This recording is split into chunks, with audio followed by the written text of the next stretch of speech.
haiwezekani, haiwezekani. Yesu akasema haiwezekani. Mathayo sura ile ya 19, tuanze kikisa mstari ule wa mstari wa 5. Yesu mwenyewe anasema, akasema, kwa sababu hiyo mtu atamwacha baba yake na mama yake, atambatana na mkewe, nao watakuwa mwili mmoja. Hata imekuwa si wawili tena, bali mwili mmoja. Basi aliwaunganisha Mungu, mwanadamu asiwatenganishe. Basi aliwaunganisha Mungu, mwanadamu asiwatenganishe.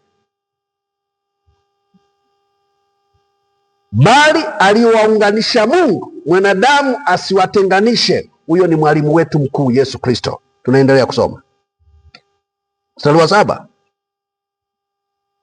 Wakamwambia, jinsi gani basi Musa aliamuru kumpa hati ya talaka na kumwacha? Wanamwambia Yesu, kuna kisa hapa cha mwanamke na mwanaume, ndoa.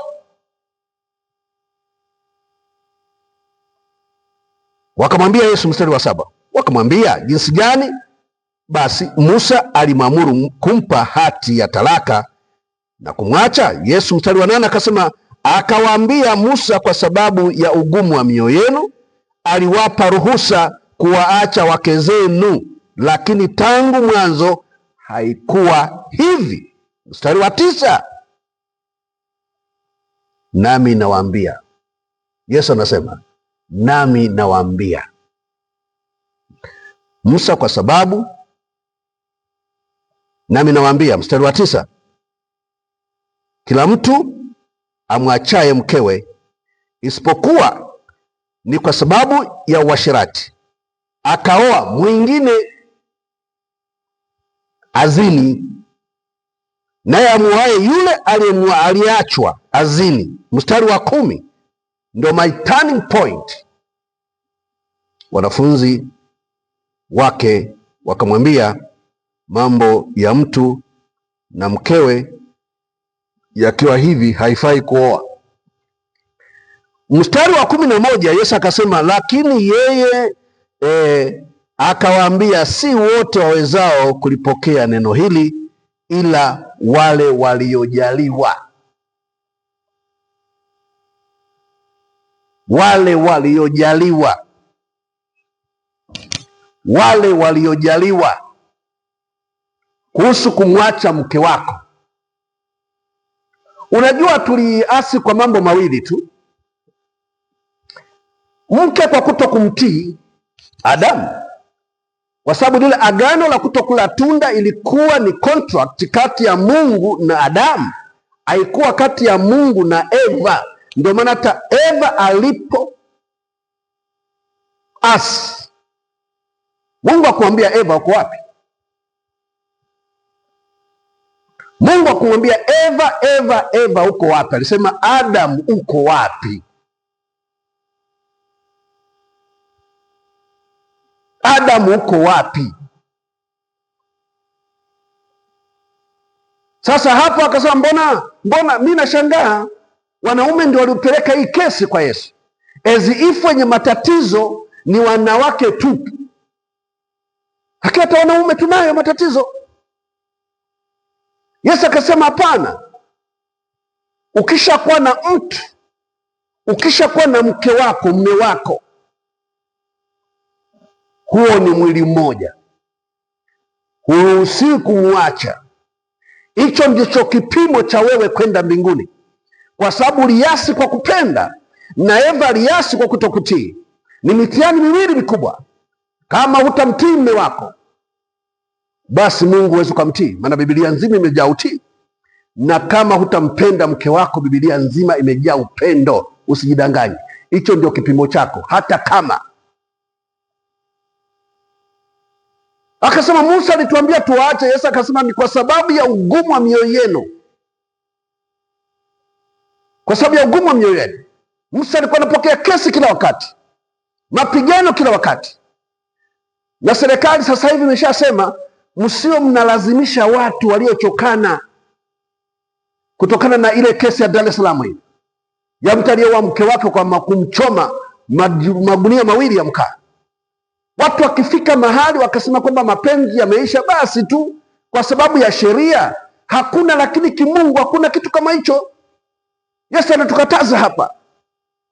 Huyu ndiye uliyempenda ukasema wewe ni mwili wangu, ukamtongoza wewe, mkawa wawili mwili mmoja. Leo ameugeukaje kuwa mnyama?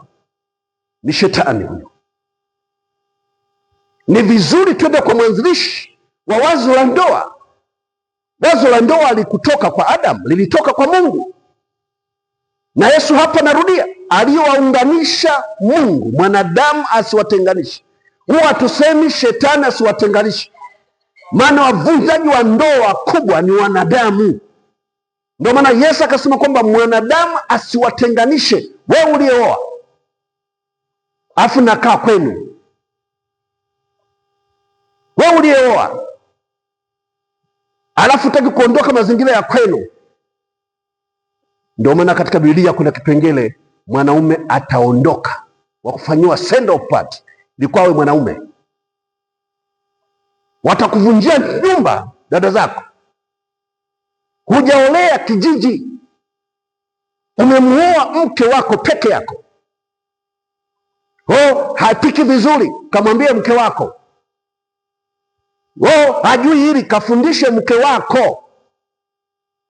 Maana utafiti unaonyesha kwamba ndoa ya watu ambao hawajaokoka kuja kukaa sawa ni miaka 13, na waliokaa kwenye wokovu wanahudhuria mafundisho, wanafunga na kuomba, wanawahi ibada, aliyefanya utafiti wa ndoa ni miaka 6 mpaka 7 kuja kukaa kwenye mizani, to cut off 100 from both sides. Huyu kutoka kwa baba yake na mama yake, na mwanamke kutoka kwa baba yake na mama yake, mila na desturi, cross cultural perspective, to cut off 50-50 from both sides, to make 100 from both sides, it needs 6 to 7 years. Miaka 6 mpaka 7. Kwa siokoka, wale wapagani, watu waenda kanisani ambao hawajaokoka, miaka 13. Msipojuana hapo, basi msubiri miaka 60, wakati umezeeka na ujeuri na ukali umeisha. Panga leo, panga leo na mke wako, panga leo na mume wako. Sianze kugombana. Wanadamu wote hatuko kamili. Yesu amesisitiza, na mkiachana basi ukae hivyo hivyo. Usitafute sababu kwa mwenzako. Wekeni dhambi mezani, mgawane percent. Huyu 20, huyu 30, zote ni dhambi. Tubuni yaisha, mnaendelea na maisha. Hata ukiwa na dhambi 90%, huyu 10, wote maana yake mtaula wa chuya, lazima msameane. Hakuna kuachana, asema Bwana. Amen.